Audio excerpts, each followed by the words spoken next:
আসসালামু আলাইকুম। কেমন আছেন সবাই? আশা করি সবাই ভালো আছেন। ইনশাল্লাহ আমরা ভালো আছি। শুকরিয়া মালিকের দরবারে। আমাদের ভাই ভাই এগ্রোতে নতুন অতিথি আসছে আলহামদুলিল্লাহ। আমাদের গরুটা আজকে দুপুরে বাচ্চা দিছে। এই গরুটা নিয়ে অনেক দিন আগে আপনাদের মাঝে বেশ কিছু ভিডিও দেওয়া গেছে, কারণ এই গরুটা যখন আমি কিনছিলাম তখন বীজ দেওয়া হয়েছিল, কিন্তু বীজটা টিকে নাই, যার কারণে আমাদের এই গরুটা অনেকটা সমস্যা সম্মুখীন হতে হয়েছে। যাই হোক, সর্বশেষ মিলে আলহামদুলিল্লাহ আল্লাহ ভালো, যা কিছু করে ভালোর জন্যই করে।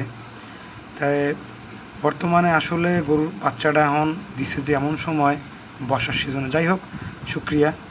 আল্লাহ যা করে ভালোর জন্য করে। সবাই আমাদের জন্য দোয়া করবেন, আল্লাহ তাআলা জানি আমাদের ফার্মে বারাকা দান করে। আমিন। সবাই ভালো থাকবেন, সুস্থ থাকবেন। আসসালামু আলাইকুম ওয়া রাহমাতুল্লাহি ওয়া বারাকাতুহু।